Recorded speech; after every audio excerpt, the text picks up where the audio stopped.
Selamat pagi Bapak Ibu semua. Sehat nggih? Enten sing gembrekes mboten menika? Ada gembrekes atau pilek ini ya cuacanya nggih. Hari ini seperti kegiatan prolams sebelumnya, dan hari ini juga rapotan nggih Bu jenengan nggih hari ini ya. Rapotan 6 bulan.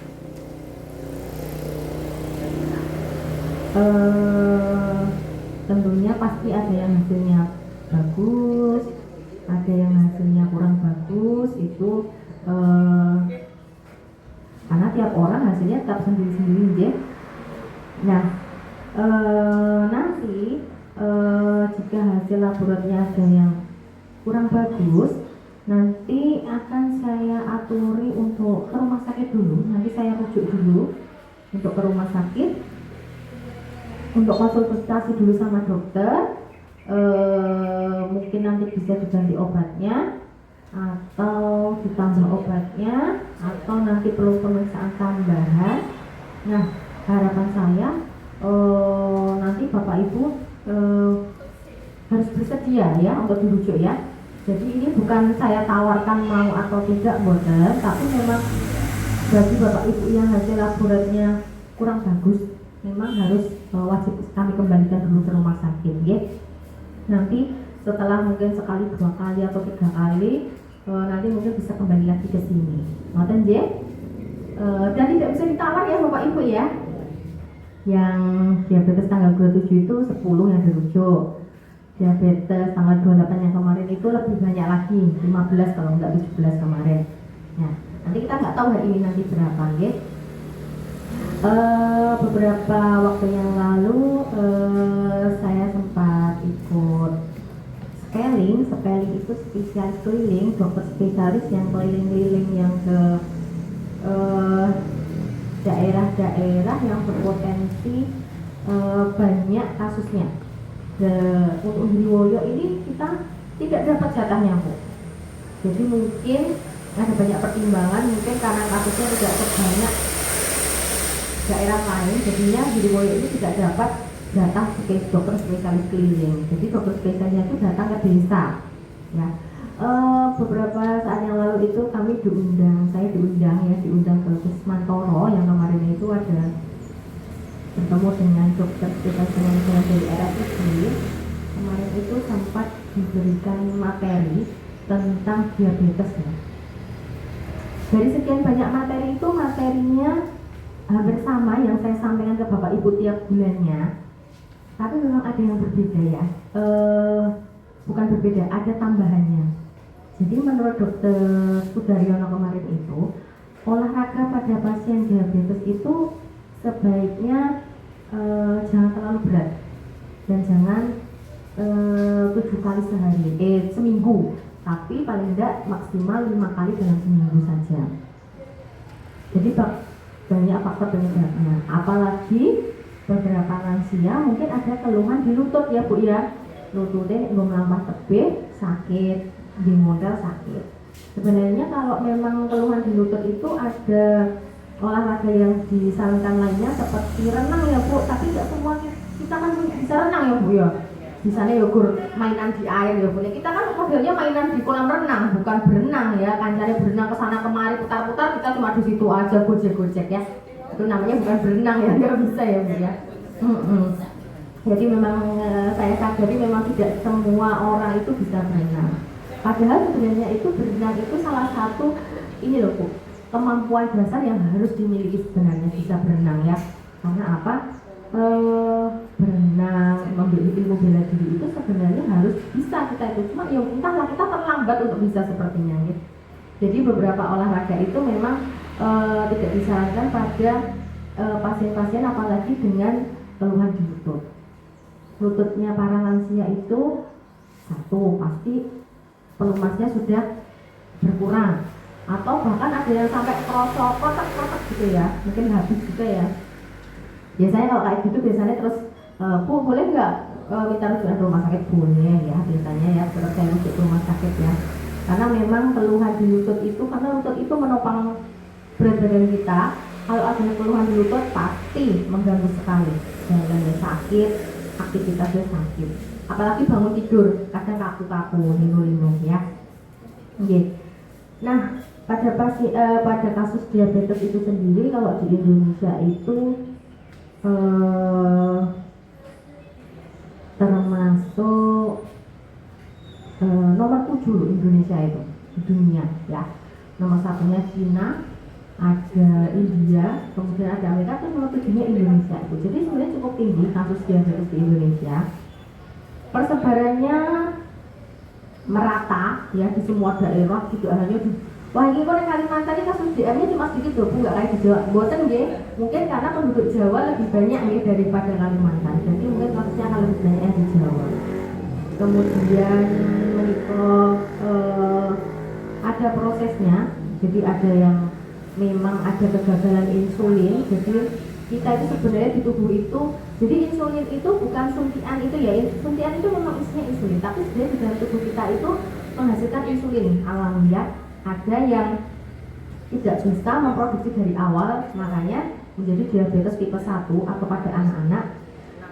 Bisa juga karena organnya sudah tidak bisa memproduksi pada diabetes tipe 2 atau tidak sensitif. Jadi pada diabetes tipe 2 kasus yang Bapak Ibu alami ini karena sudah tidak sensitif untuk menghasilkan insulin secara alami, makanya perlu dibantu obat diabetes ya. Kemudian ini nanti untuk gula darah puasanya tidak boleh lebih dari 126. Untuk gula darah tidak puasanya tidak boleh lebih dari 200. Bu, itu gimana ya Bu? Kadang itu kalau cek di desa-desa itu gula darahnya itu 150, 160, itu kan tidak puasa nih Ibu. Secara teori gula darah tidak puasa itu normalnya di bawah 200. Berarti di atas 200 tidak normal. Tapi biasanya pasien-pasien dengan gula darah 150, 140 sampai 199 sudah saya edukasi dulu. Bu, Pak, ini gula darahnya itu agak tinggi. Sebenarnya normalnya 200. Kalau secara teori masih normal. Tetapi kalau ini tidak ditekan, Bapak Ibu masih gaya hidupnya seperti ini, mungkin 6 tahun, 7 tahun lagi akan menjadi diabetes, ya. Karena apa? Walaupun tidak puasa, harusnya tidak boleh juga setinggi ini, ya. Coba dikurangi minum manis, makan roti, makan mangga, makan semangka, itu dikurangi yang manis, ya. Karena dengan seperti itu nanti bisa turun sendiri gulanya. Jadi jangan salah ya, kadang teorinya itu 200 itu masih normal, tapi secara kenyataannya ini harus hati-hati karena nanti mungkin 5 tahun, 7 tahun yang akan tahun lagi kalau tidak berubah akan menjadi diabetes. Kemudian ini nanti HbA1c, kita lihat ya, nanti kan Bapak Ibu ada hasil HbA1c nya ya. HbA1c ini normalnya kurang dari 5,6. Kalau pada pasien diabetes batasnya 6,5 normalnya ya. Ini pemeriksaannya. Kemudian kita lanjut ke laboratorium ya Bu ya. Kemarin Bapak Ibu sudah menjalani pemeriksaan laboratorium dan untuk hasilnya nanti saya jelaskan secara umum. Jadi nanti Bapak Ibu tidak satu-satu tanya, ini yang nggak boleh apa Bu, yang boleh apa tidak ya, karena sudah saya jelaskan di depan. Yang pertama adalah kolesterol. Kolesterol itu normalnya tidak boleh lebih dari 200. Kalau Ibu di bawah 200 itu normal kalau kolesterol ya. Kalau memang kolesterolnya tinggi, apa saja yang perlu dihindari? Yang pertama yaitu gorengan, santan, gorengan yang diangetin Ibu ya.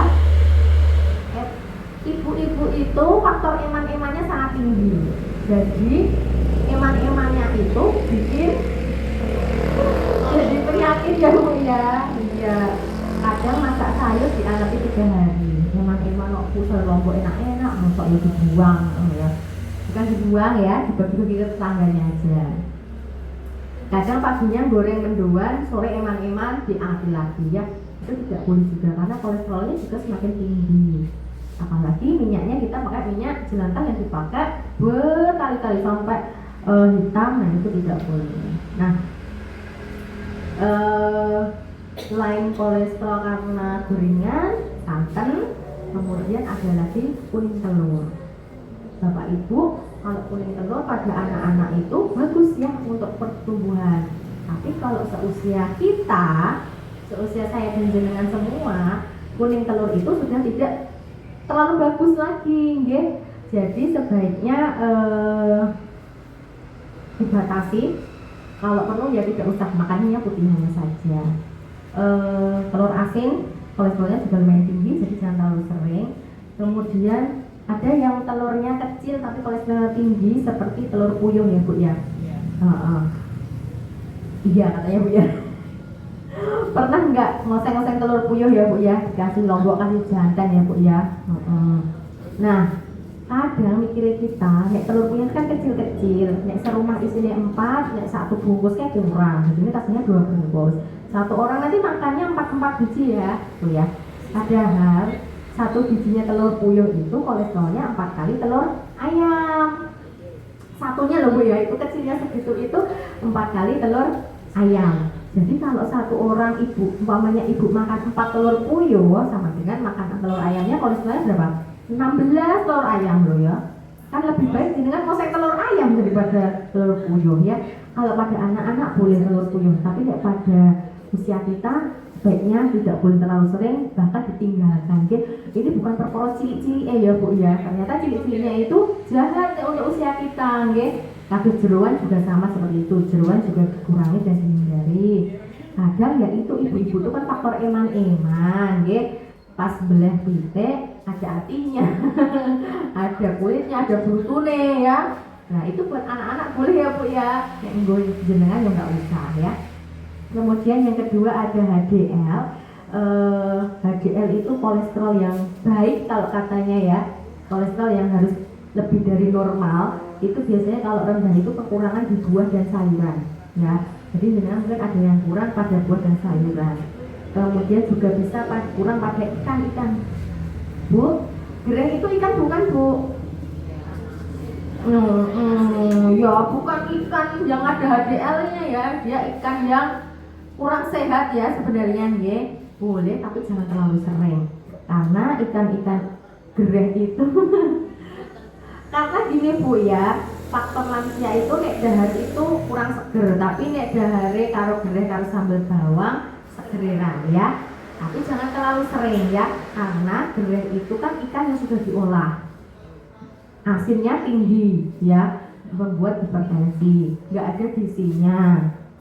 Bukan berarti tidak boleh sama sekali, tapi sebaiknya dibatasi. Ngoten nggih.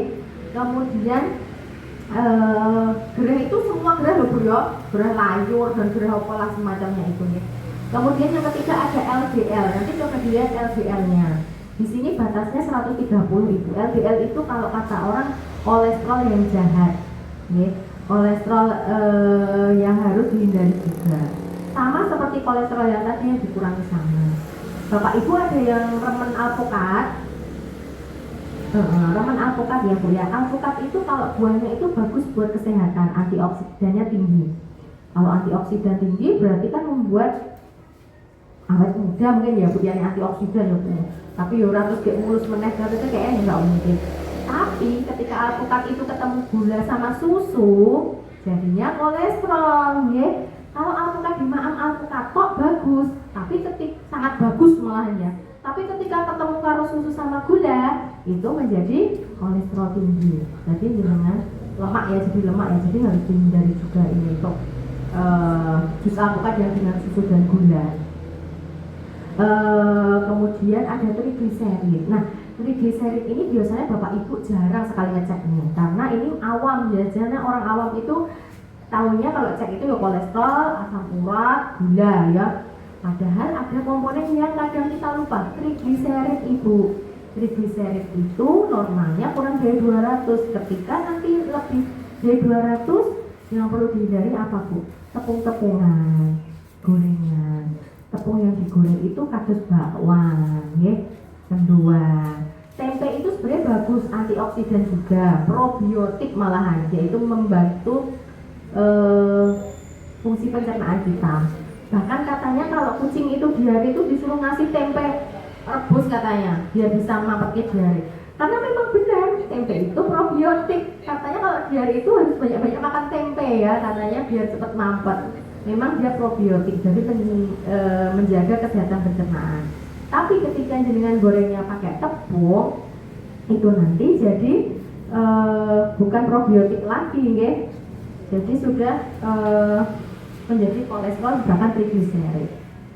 Yang selanjutnya ada fungsi ginjal. Fungsi ginjal nanti kita bisa lihat urea dan kreatinin ya Ibu ya. Nah, beberapa pasien yang saya rujuk kemarin penyebabnya adalah kreatininnya tinggi. Jadi kreatinin pada perempuan dan laki-laki itu berbeda.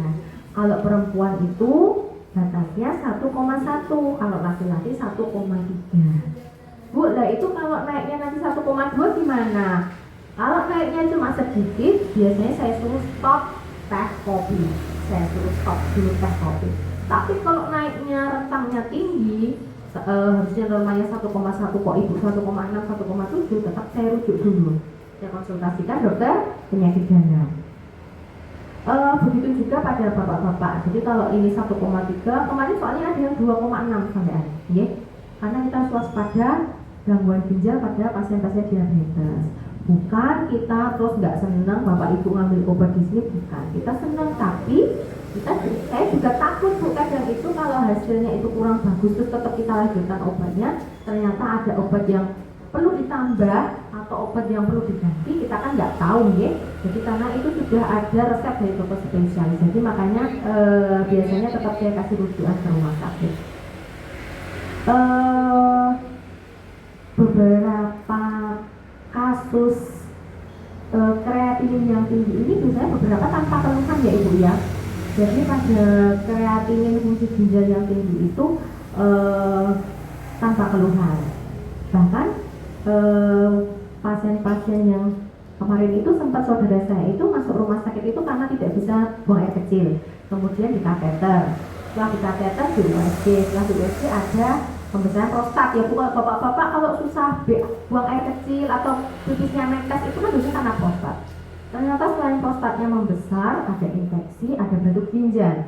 Setelah dicek darahnya, kreatinnya 3,5. Jadi tanpa gejala awalnya. Jadi memang bukan terus ada keluhan kemudian terlihat, bukan. Kecuali pada bentuk ginjal. Bentuk ginjal biasanya pasalnya nek pas kumat, kolik ya, gulung mesin yang lantai, saking sakitnya, ngerasain sakitnya.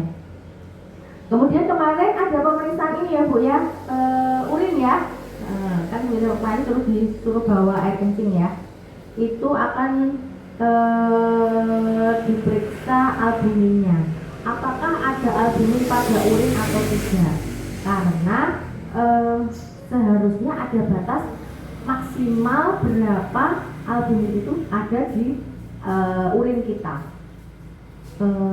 Penyebabnya apa kalau memang ditemukan tinggi pada urin? Itu merupakan tanda awal gangguan pada ginjal. Kalau memang ditemukan tinggi, karena harusnya tidak boleh tinggi-tinggi, harusnya memang ada tapi sedikit, ya. Jadi ketika nanti hasilnya tinggi, saya nanti juga akan ngasih rujukan ke rumah sakit. Kemudian ada gula darah puasa, ada HbA1c. Nah, kadang kita terlalu fokus pada gula darah puasa. Gula darah puasanya bagus, oh HbA1c-nya tinggi ya Bu ya. Jadi karena gula darah puasa itu adalah gula yang kita periksa saat ini, sedangkan HbA1c itu adalah keadaan gula darah selama 3 bulan terakhir. Jadi kalau gula darah puasa itu mungkin Bapak Ibu sebelum tanggal 15 dan hasilnya apa? Aku minum manis enggak aneh-aneh dan nanti hasilnya gulanya bagus. Tapi pada HbA1c tidak bisa Ibu. Jadi 3 bulan terakhir keadaan jenengan itu akan tertuang dalam hasilnya HbA1c itu tadi. Jadi nanti ketika tinggi lebih dari 10 juga akan saya aturin rujukan ke rumah sakit. Sebenarnya untuk batasnya di sini 8 ya. Tapi nek semua HbA1c 8 dirujuk nanti habis prolalisnya sini nanti ya. Semua ke rumah sakit nanti ya. Jadi nanti di atas 10 akan kita kasih rujukan ke rumah sakit. kemarin ada pasien yang terakhir tuh nego, Bu, kalau nggak dirujuk gimana ya Bu, saya itu sudah dikembalikan sampai 3 kali kalau nggak salah. Jadi setiap hasil lab keluar dia dirujuk, terus kembali dia hasil lab keluar gitu. Bukan apa-apa, tapi saya sendiri itu juga takut nanti kalau ada apa-apa pada Bapak Ibu semua. Harapan kami dengan kronis itu Bapak Ibu bisa stabil. Jadi ketika ditemukan suatu kelainan segera ditindaklanjuti. Biar apa? Biar tidak kemana-mana. Jadi bisa dicegah dari dini. Memang tapi saya sehat-sehat aja Bu, minum obat. Memang sehat ya. Tapi setelah dilakukan pemeriksaan lab mungkin ada beberapa yang kurang bagus ya. Jadi nanti ada pasien yang saya kasih tambahan obat untuk ambil di dalam, ada pasien yang saya rujuk untuk ke rumah sakit. Jadi nanti mohon pengertiannya. Jadi kalau memang harus ke rumah sakit ya memang harus saya rujuk. Untuk pasien-pasien yang rujukan ke rumah sakit, hari ini saya tidak memberi obat karena nanti kadang obatnya diganti. Jadi malah jenengan nanti bingung minum obat. Jadi nanti momen hari ini dirujuk ya saya nggak mengeluarkan obat, jadi nanti obatnya ganti yang baru dari rumah sakit. Jadi dia dokter penyakit dalam yang menyesuaikan hasil lab yang baru menikah. Gitu ya Bapak Ibu, ada yang mau ditanyakan Bapak Ibu? Tadi untuk rata-rata pertanyaannya seputar kolesterol kan Bu ya, kolesterol, trigliserid sama LDL. Nah, memang untuk fungsi kreatinin fungsi ginjal itu agak berat untuk mengurangi stok teh ya Bu ya, karena kadang beberapa yang nggak minum teh manis di pagi hari itu lemes ya, tapi harus diusahakan memang yang hasilnya mepet-mepet gitu ya. Kurang lebihnya saya mohon maaf. Wassalamualaikum warahmatullahi wabarakatuh.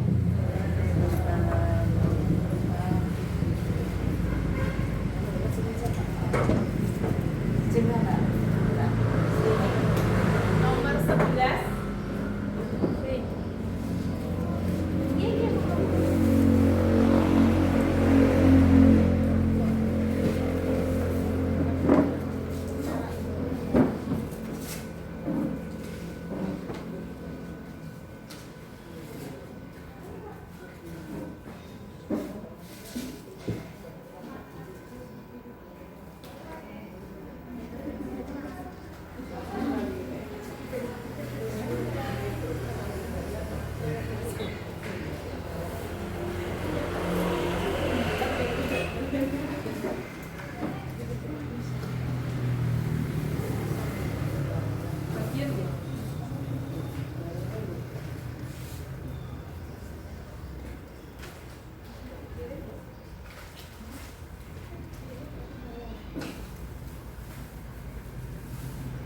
Gambar.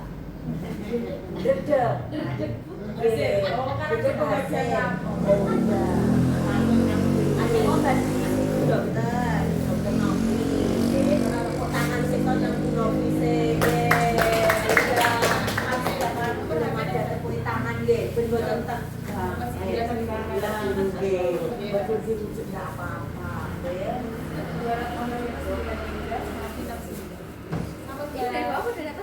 Dari atas ya Pak bagiannya dengan harganya itu. Nomor 12 Bu Marse.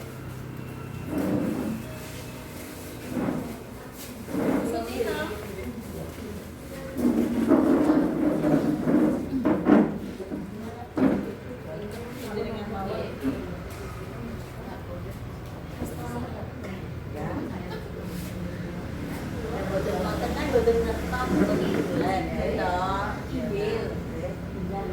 Jadi tak ujuk dulu. Makanya ke rumah sakit Bumi.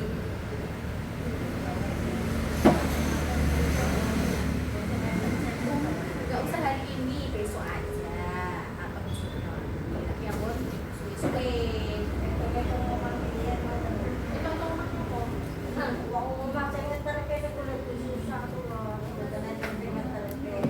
Iki pokoknya tak paling rujukan sih, iki ya. Ajeng mangkat kapan sih riyen. Dengan nek arep mangkate sesuke ya boten apa-apa. Tak kek gesek sing penting iki. Dadi jenengan rawi-rawi mriki sudah rujukan nang rumah sakit boten. Nek sing rumah langsung ke rumah sakit. Nggih, rencananya jam 8. Iki rencana sih kapan?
Ajeng pendaftaran ya, Mbak. Kok dicetak ning mriko? Nah, mulai di Boten jenengan nang mriko sandaran pendaftaran. dorongan. Oh, nggih. Aku nunggu pendaftaran.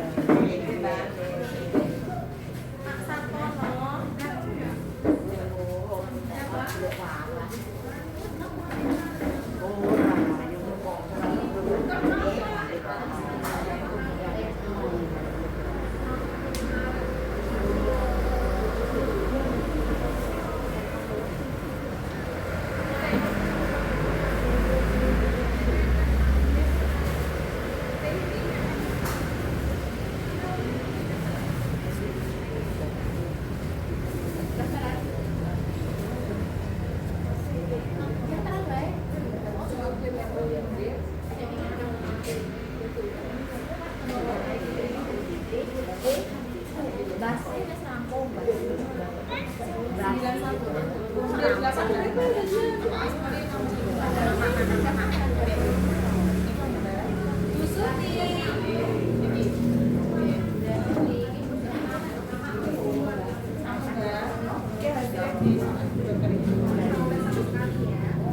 Nomor 14 Sukani.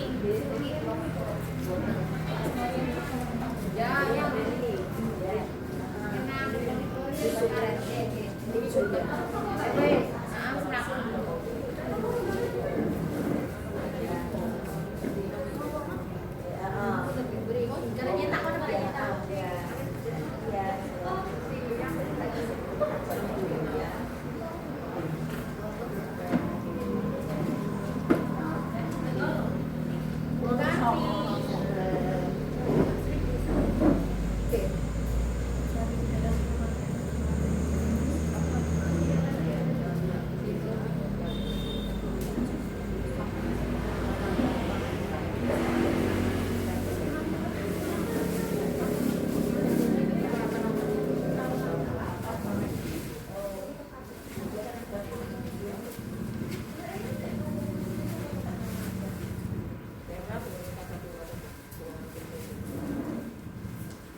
Pak Suteknya.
Nomor 16 Buat ini.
Aja nyimpen buana.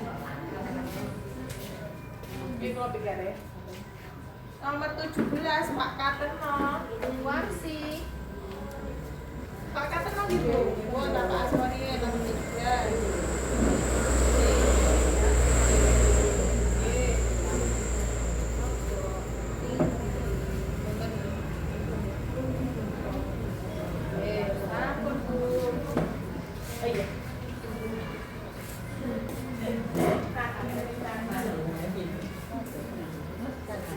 Nomor 18 Jumidi.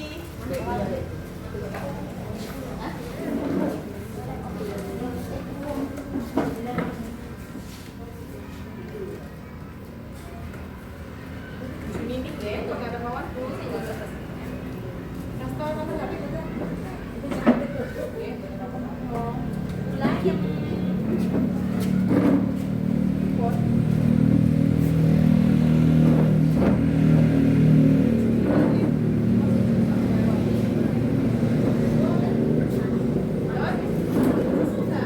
Oke, Mbak. Siap.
Ngaten no.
Mesti tisu protein.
Warna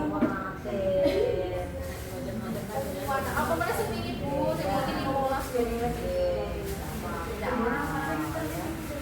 jadi nanti wujud itu untuk nanti evaluasi berikutnya perlu pertambahan kegiatan. Dan saat ini tergantung hasil pendaftaran ya. Menurut ada yang dikomplit. Terus dulu.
bupati kan nggak datang. Oke.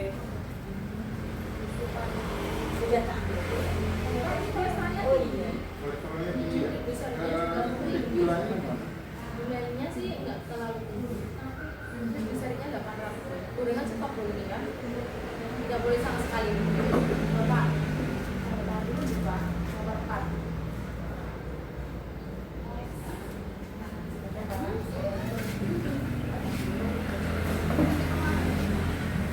Atau dia jadi 490. Sepatu maksudnya cuma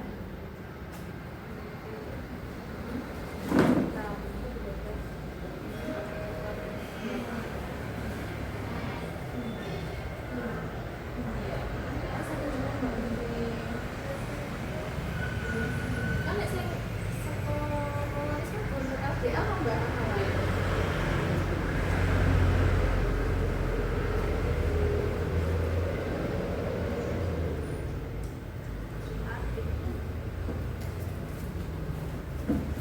Ini tambah ke dalam ya pak ya. Jadi saya ke dalam dulu. Betul, Pak. Yeay.